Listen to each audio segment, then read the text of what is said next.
Hello ways அனைவருக்கும் வணக்கம். குரு பெயர்ச்சி பலன் மீனராசினருக்கு எப்படி 1/5/2024 முதல் 13/4/2025 வரை அருகில் இருப்பவர்களின் குறை மற்றும் நிறைகளை சுட்டிக்காட்டி நல்வழிப்படுத்துவீர்களே. இதுவரை உங்கள் ராசிக்கு 2ஆம் வீட்டில் அமர்ந்து ஓரளவு செல்வாக்கையும் செல்வ செழிப்பையும் தந்த குரு பகவான் 1/5/2024 முதல் 13/4/2025 வரை ராசிக்கு 3ஆம் வீட்டில் மறைகிறார். 3ஆம் இடத்து குரு முடங்கிவிடுமே என்றெல்லாம் கவலைப்பட வேண்டாம். உங்களுடைய ராசிநாதன் குரு என்பதால் குடும்பத்தில் மகிழ்ச்சி உண்டு, பணவரத்து தொடரும், விலையுயர்ந்த ஆடை ஆபரணங்கள் வாங்குவீர்கள், வெளிநாடு செல்ல விசா கிடைக்கும், புது வாகனமும் வாங்குவீர்கள், இடம் மாறுவீர்கள், உங்களிடம் எழுத்திறமை அதிகரிக்கும், ரசனைக்கேற்ப வீடு அமையும், வேலை கிடைக்கும். குரு பகவான் மாங்கல்யஸ்தானமான 7ஆம் வீட்டை பார்ப்பதால் கணவன் மனைவிக்குள் அந்யோன்யம் அதிகரிக்கும். சிலர் தனிக்குடித்தனம் செல்வீர்கள். திருமணம் தள்ளிப்போனவர்களுக்கு நல்ல விதத்தில் முடியும். உங்களிடம் மறைந்து கிடந்த திறமைகளை வெளிப்படுத்த நல்ல வாய்ப்பு கிடைக்கும். எதையும் திட்டமிட்டு செய்வது நல்லது. 3ஆம் இடத்தில் அமரும் இந்த குருவால் திட்டமிடாத விஷயங்களில் அலைச்சல் ஏற்படும். சின்ன சின்ன வேலைகளை கூட முதல் முயற்சியிலே முடிக்க முடியாமல் 2-3 முறை போராடிதான் முடிக்க வேண்டி வரும். மற்றவர்களின் ஆலோசனை கேட்டு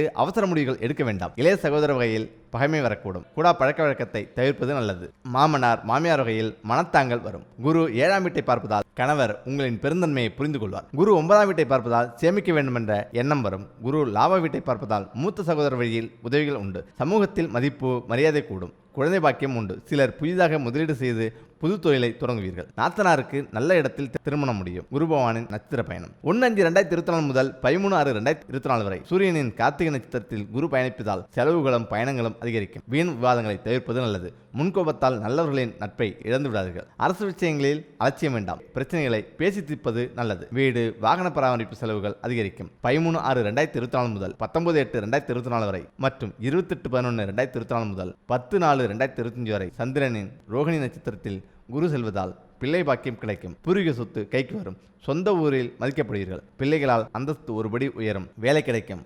பிரபலங்களால் ஆதாயம் உண்டு. பணப்புழக்கம் அதிகரிக்கும். புது ஆடை ஆபரணம் மற்றும் வாகனம் வாங்குவீர்கள். சொத்து சேரும். வீடு மாறுவீர்கள். 20/8/2024 முதல் 27/11/2024 வரை மற்றும் 10/4/2025 முதல் 13/4/2025 வரை செவ்வாயின் மிருகசீரிஷ நட்சத்திரத்தில் குரு செல்வதால் தந்தை வழியில் நிம்மதியுண்டு. நல்ல பணம் வரும். உடன்பிறந்தவரோடு இருந்து வந்த மனக்கசப்பு நீங்கும். பூர்வீக சொத்து கைக்கு வரும். பழைய நண்பர்களால் ஆதாயம் உண்டு. ஆன்மீகத்தில் ஈடுபாடு அதிகரிக்கும். உறவினர் நண்பர்கள் வீட்டு திருமணம் சீமந்தம் கிரகப்பிரவேசத்தை நீங்களே செலவு செய்து முன்னின்று முடிப்பீர்கள். யாருக்கும் ஜாமீன் கையெழுத்திட வேண்டாம். எளிதில் செரிமானமாகும் உணவுகளை உட்கொள்ளுங்கள். உடம்பில் இரும்பு சுண்ணாம்பு சத்து குறையும். மருத்துவரின் ஆலோசனையின்றி எந்த மருந்தையும் உட்கொள்ள வேண்டாம். உணவு விஷயத்தில் கட்டுப்பாடு அவசியம். தினசரி நடைப்பயிற்சி உடற்பயிற்சி மேற்கொள்வது நல்லது. பணம் கொடுக்கல் வாங்கல் விஷயத்தில் சட்டப்படி ஆவணங்களை எல்லாம் தயாரித்து வழக்கறிஞர் மூலமாக இறங்குவது நல்லது. வெற்றுத்தாளில் கையொப்பமிட்டு சிக்கிக்கொள்ளாதீர்கள். வியாபாரத்தில் பழைய தவறுகள் நிகழ்ந்து விடாத வண்ணம் பார்த்துக் கொள்வீர்கள். இழப்புகளை சரி செய்வீர்கள். இங்கிதமாக பேசி வாடிக்கையாளர்களை கவர்வி பதிப்பகம் பேடிங் லாட்ஜிங் ஸ்பெஷலைசேஷன் ஏற்றுமதி இறக்குமதி வகைகளால் லாபம் அடைவீர்கள். உங்களுடைய எதிர்பார்ப்புக்கு தகுந்தால் போல ஒருவர் பங்குதாரராக அறிமுகமாவார். உத்தியோகத்தில் இருந்த அலட்சிய போக்கு மாறும். தடைப்பட்டிருந்த பணிகளை விரைந்து முடிப்பீர்கள். மூத்த அதிகாரிகள் முக்கியத்துவம் தருவர். சக ஊழியர்களும் மதிக்க தொடங்குவார்கள். கேட்ட இடத்துக்கு மாற்றம் கிடைக்கும். உங்களுடைய ஆளுமை திறன் பாராட்டி பேசப்படும். பொய் வழக்கிலிருந்து விடுபடுவீர்கள். இந்த குரு மாற்றம் சின்ன சின்ன அலைச்சலையும் செலவுகளையும் தந்தாலும் உங்களை தொடர்ந்து வெற்றி பாதையில் பயணிக்க உதவும். பரிகாரம்: தஞ்சாவூர் திருகாவூர் வழியில் உள்ள தென்குடு திட்டையில் உள்ள சிவாலயத்தில் ராஜகுருவாக அருள்பாலிக்கும் ஸ்ரீ தட்சிணாமூர்த்திக்கு கொண்டக்கடலை மாலை சாத்தி வணங்குங்கள். அநாதை ஆசிரமங்களுக்கு உதவுங்கள். தொட்டதெல்லாம் வெற்றியாக அமையும். உங்கள் வீட்டில் இந்த அறிகுறி இருந்தால் பணமும் வெற்றியும் உங்களை தேடி வரப்போகுதாம். ஆம், சரியா கவனிங்க. மகிழ்ச்சி, அதிர்ஷ்டம் மற்றும் வெற்றி என்ற 3 விஷயத்தை வாழ்க்கையில் பெற எல்லோரும் காத்திருக்கிறார்கள். ஒவ்வொருவரும் கடினமாக உழைத்து வாழ்க்கையில் இந்த அதிர்ஷ்டத்தை அடைய பாடுபடுகிறார்கள். ஆனால் அந்த அதிர்ஷ்டம் அனைவருக்கும் எளிதில் வந்துவிடாது. சிலருக்கு இந்த அதிர்ஷ்டம் எளிதில் கிடைக்கும். சிலர் அதை பெற நீண்ட முயற்சி எடுத்துக்கொள்கிறார்கள். நீங்களும் அந்த அதிர்ஷ்டத்துக்காக காத்திருக்கிறீர்கள் என்றால் அதன் வருகையை நீங்கள் தெரிந்து கொள்ள விரும்பினால் அதற்கான சில அறிகுறிகள் உள்ளது. அவை என்னென்ன என்று பார்க்கலாம். இந்து நம்பிக்கையின்படி நீங்கள் ஒரு தெய்வத்தை வணங்கும் போது துரதிர்ஷ்டம் விலக வாழ்க்கையில் அதிர்ஷ்டம் வருவதற்கான அறிகுறி உள்ளது. வழிபடும் போது தற்செயலாக உங்களின் முன் பூ விழுந்தால் அதை தெய்வ அருளாக கருதி உங்கள் வாழ்க்கையில் அதிர்ஷ்டத்தின் அடையாளமாக கருத வேண்டும். ஒருவரின் உள்ளங்கையில் அரிப்பு ஏற்பட்டால் விரைவில் எங்கிருந்தோ பணம் வருவதற்கான அறிகுறி தோன்றும் என்பது இந்துக்களின் நம்பிக்கை. இருப்பினும் ஆண்களுக்கும் பெண்களுக்கும் இந்த அடையாளம் மாறுபடும். ஆண்களுக்கு வலது கையிலும் மற்றும் பெண்களுக்கு இடது கையிலும் இந்த அறிகுறி ஏற்படும். வீட்டினுள் மட்டுமன்றி வீட்டிற்கு வெளியே வரும்போதும் போதும் செல்லும் போதும் வாழ்வில் அதிர்ஷ்டம் வரும் சுப அறிகுறிகளை காணலாம். ஒரு நபர் சில முக்கியமான வேலைகளை செய்வதற்காக வீட்டை விட்டு வெளியேறும் போது ஒரு நபர் அல்லது துப்புரவு செய்பவர் சாலை துடைப்பதை பார்த்தால் அது வெற்றியையும் நன்மையையும் குறிக்கிறது என்று நம்பப்படுகிறது. இந்து மத நம்பிக்கையின்படி வீட்டில் பூனை அழுவது மிகவும் அசுபமாக கருதப்படுகிறது. அதே பூனை வீட்டில் ஒரு குழந்தையை பெற்றெடுப்பது நல்ல அறிகுறியாக கருதப்படுகிறது. பூனை தன் குழந்தையை பெற்றெடுக்கும் வீட்டிற்கு விரைவில் லட்சுமி தேவி அந்த வீட்டிற்கு கருணை காட்டுவதாகவும் அந்த வீட்டில் செல்வம் மற்றும் தானியங்கள் குறைவில்லாமல் இருக்கும் என்றும் நம்பப்படுகிறது. இந்து மதத்தில் யானை விநாயக பெருமான அடையாளமாக கருதப்படுகிறது. அவர் மங்களம் மற்றும் லாபத்தின் கடவுளாக கருதப்படுகிறார். நீங்கள் சில முக்கியமான வேலைகளுக்காக வெளியே சென்றால் வழியில் யானை கண்டால் அது ஒரு நல்ல அறிகுறியாக கருதப்பட வேண்டும் என்று நம்பப்படுகிறது. கோயில் வளாகத்தில் யானையை கண்டால் இந்த அதிர்ஷ்டம் மேலும் அதிகரிக்கிறது. யானையுடன் தொடர்புடைய இந்த அடையாளம் எந்த வேலையும் வெற்றியின் அடையாளமாகவும் அதே போல முக்கியமாக வீட்டிற்கு அதிர்ஷ்டம் தேடி வர வேண்டுமா இந்த 3 மாற்றங்களை செய்ய வேண்டும். வாஸ்து சாஸ்திரத்தின்படி வீட்டின் திசை மற்றும் அதன் வடிவமைப்பில் சில விஷயங்கள் சிறப்பு கவனம் செலுத்த வேண்டும். வாஸ்து நிபுணர்களின் கூற்றுப்படி வீடு கட்டும்போது வாஸ்து விதிகளை புறக்கணித்தால் எதிர்மறை ஆற்றல் வீட்டில் தங்குவதற்கு அதிக வாய்ப்புகள் உள்ளதாம். அத்தகைய சூழ்நிலையை நீங்கள் எதிர்கொண்டிருந்தால் வீட்டில் உள்ள வாஸ்து தோஷங்களை நீக்கி நேர்மறை ஆற்றலை புகுத்துவதற்கு வீட்டில் சில மாற்றங்களை செய்ய வேண்டும். வாஸ்துபடி வீட்டின் வழிபாட்டிற்கு மிகவும் பொருத்தமான திசை வடகிழக்கு, அதாவது கிழக்கு வடக்கு மூலை. வீட்டின் கோவில் எப்போதும் கிழக்கு வடக்கு அல்லது கிழக்கு வடக்கு கோணத்தில் இருக்க வேண்டும். மேலும் கோவில் சற்று உயரத்தில் இருக்க வேண்டும். இத்தகைய முறையில் நீங்கள் உங்கள் வீட்டு வழிபாட்டு அறையை அமைக்கவில்லை என்றால் மாற்றி அமைப்பது சிறந்தது. கடிகாரம். வீட்டில் கடிகாரம் சரியான இடத்தில் நிறுவப்படவில்லை என்றால் வாழ்க்கையில் பல நிதி சிக்கல்கள் எழுவதற்கு வாய்ப்புள்ளதாம். வாஸ்துபடி வீட்டில் கடிகாரத்தை மேற்கு அல்லது தெற்கு திசையில் வைக்கக்கூடாது. அதே நேரத்தில் கடிகாரத்தை கிழக்கு அல்லது வடக்கு திசையில் வைக்கலாம். கடிகாரத்தை தப்பான திசையில் நீங்கள் வைத்திருந்தால் உடனே வாஸ்துபடி மாற்றி வையுங்கள். துளசிக்கு தனி முக்கியத்துவம் உண்டு.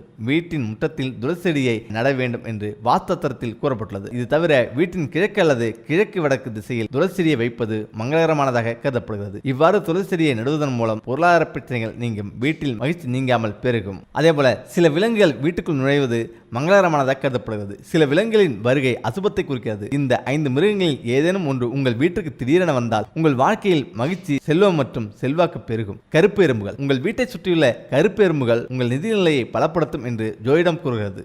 கருப்பு எறும்பு சனி கிரகத்துடன் தொடர்புடையதாக கருதப்படுகிறது. கருப்பு எறும்புகள் உங்கள் வீட்டிற்கு வாயிலில் முட்டையுடன் வந்தால் விரைவில் கடனில் இருந்து விடுபடுவீர்கள். அதேபோல ஆமை. ஜோதிட சாஸ்திரப்படி உங்கள் வீட்டிற்கு ஆமை வந்தால் அது சுபம். மத நூல்களில் நீர்வாழ் விலங்குகளுக்கு சிறப்பு பங்கு உண்டு.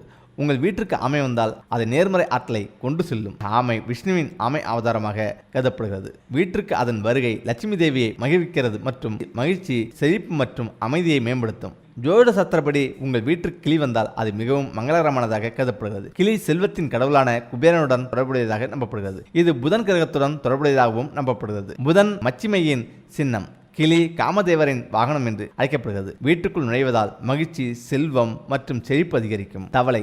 இந்திய சூழலியல் மற்றும் ஜோதிடத்தில் தவளைக்கு சிறப்பு பங்குண்டு. தவளை உங்கள் வீட்டில் நுழைந்தால் அது அதிர்ஷ்டத்தின் அடையாளமாக கருதப்படுகிறது. தவளையோ அல்லது அதன் சிலையோ செல்வத்தை கொண்டு வர வீட்டில் வைக்கப்படுகிறது.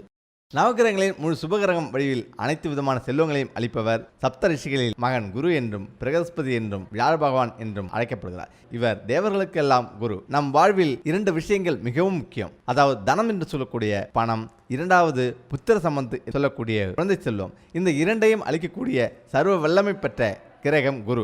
குருவுக்கு மேலும் பல்வேறு விதமான ஆதிக்கங்கள் உள்ளது. ஞானம், கூந்த மதிநுட்பம், மந்திரி யோகம், நிதித்துறை, நீதித்துறை, வங்கி, கல்வி, வேத உபதேசம் போன்றவையெல்லாம் குருவின் அதிகாரத்துக்கு உட்பட்டவை. அவரது அருள் இருந்தால் இந்த துறைகளில் பிரகாசிக்கலாம். எந்தெந்த கோயில்களுக்கு சென்றால் என்னென்ன அதிர்ஷ்டம் வரும்? குரு பரிகார ஆலயங்களுக்கு சென்று பரிகாரம் செய்தால் பாதிப்பு குறையும். தடைகள் நீங்கி புத்திரப்பேறு கிட்டுவது நிச்சயம். சென்னை அருகில் வலித்தாயநாயகர் கோயில் குரு பகவான் வழிபட்ட தலமாகும். இங்கு குரு பகவான் தனி சன்னதியில் எழுந்தருள்கிறார். வேலூர் மாவட்டத்தில் அரக்கோணம் பேரபாக்கம் வழியில் தக்கோலம் உள்ளது. வலது காலை தரையில் ஊன்றி இடது காலை மடித்து அமர்ந்திருக்கிறார். தலையை சற்றே வலதுபுறம் சாய்த்த நிலையில் உட்கடி ஆசனத்தில் அமர்ந்த திருவுருவை இங்கு தரிசிக்கலாம். இது குரு பகவானுக்கு சிறந்த பரிகார தலமாக 2. தஞ்சை அடுத்த திட்டை வசிஷ்டேஸ்வரர் கோயில் தேவார பாடல் பெற்ற தலம். தஞ்சாவூரில் இருந்து 10 கிலோமீட்டர் தொலைவில் அமைந்துள்ளது. இந்த கோயிலில் மங்காம்பிகை சமேத வசிஷ்டேஸ்வரர் என்ற பெயருடன் இறைவனும் இறைவியும் அருள் புரிந்து வருகின்றனர். இறைவிக்கும் நடுவில் நின்ற நிலையில் குரு பகவான் ராஜகுருவாக வீற்றிருப்பது பக்தர்களுக்கு அருள் பாலித்து வருகிறார். குரு பகவானை வழிபட்டால் தோஷங்கள் நிவர்த்தியாகும் என்பது நம்பிக்கை. 3. தட்சிணாமூர்த்தி திருவாரூர் மாவட்டம் ஆலங்குடி. ஆபத்காசேஸ்வரர் கோயில் குரு பரிகார தலங்களாகும். இத்தலம் பஞ்ச ஆரண்ய தலங்களில் உண்டாகும். இந்த திருக்கோயில் பிரகாரத்தின் இடதுபுறம் தட்சிணாமூர்த்தியாக குரு பகவான் அருள் புரிகிறார். தமது சீடர்களுக்கு 24 அச்சாரங்கள் உள்ள மந்திரத்தை உபதேசித்தார் என்பதால் இதுவரை இவரை 24 முறை வலம் வந்து 24 தீபங்கள் ஏற்றி வழிபடுகிறார்கள். வியாழக்கிழமைகளில் மஞ்சள் நிற ஆடை சமர்ப்பித்து முல்லை மரங்களால் அர்ச்சனை செய்து இந்த குரு பகவானை வழிபடுவது சிறப்பு. காசிக்கு நிகரான தலம் மயிலாடுதுறையில் கோயில் கொண்டுள்ள மயூரநாதரை குரு பகவான் வழிபட்டதாக ஐதீகம். இங்கு தட்சிணாமூர்த்தியாக அருள் பொழியும் குரு பகவானை வழிபட குரு தோஷங்கள் நிவர்த்தியாகும். காசிக்கு நிகரான 6 தலங்களில் மயிலாடுதுறையும் ஒன்று. 5 சிவகங்கை. சிவகங்கை மாவட்டம் காரைக்குடி அருகில் உள்ள பட்டமங்கலம் ஆலயங்களில் குருவிற்கு பரிகார பூஜைகள் செய்து வழிபடலாம். பட்டமங்கலத்தில் கிழக்கு நோக்கிய அனுகிரக தட்சிணாமூர்த்தியாக அருள் பார்க்கிறார். குரு பயிற்சி நிகழப்போகும் இந்த நேரத்தில் நேரில் சென்று குரு பகவானை தரிசனம் செய்யலாம். 6 திருக்குறுகூர். ஆழ்வார் திருநகரி நவத்திருப்பதிகளில் ஒன்றான ஆழ்வார் திருநகரி குருத்தலமாகும். இந்த தலம் தூத்துக்குடி மாவட்டம் ஸ்ரீ வைகுண்டம் அருகில் உள்ளது. இந்த தலத்தில் பாயும் தாமிரபரணி பிரம்மதீர்த்தம் என்று அழைக்கப்படுகிறது. நம்மாழ்வார் அவதரித்த பெருமை இந்த தலத்துக்கு உண்டு. நம்மாழ்வாருக்கு ஆதிநாத பெருமாள் குருவாக அருள் பார்க்கிறார். 7 திருச்செந்தூர் குரு. தட்சிணாமூர்த்தி குரு பகவானுக்குரிய தலங்களில் பிரதான இடம் பெறுவது முருகனுக்குரிய 6 படைகளில் 2ஆம் படை வீடான திருச்செந்தூர் ஆகும். இங்குள்ள மேதா தட்சிணாமூர்த்தியும் விசேஷமானவர். வலது கையில் சிவபெருமானுக்குரிய ஆயுதமான மழுவும் இடது கையில் மானும் உள்ளது. 8 தாமிரபரணி கரையில் உள்ள கைலாயங்களில் ஒன்றான முரப்பநாடு தூத்துக்குடி மாவட்டம் வல்லநாடு அருகில் உள்ளது. இங்கே கைலாசநாதர் குருவின் அம்சமாக அமைந்துள்ளார். தாமிரபரணியில் நீராடி குரு பகவானை வணங்க தோஷங்கள் அனைத்தும் நீக்கும். வாய்ப்புகள் குறைந்து நன்மைகள் அதிகமாக நடக்கும். வியாழக்கிழமைகளில் சென்று பூஜை செய்வது மிகவும் சிறப்பு வாய்ந்தது.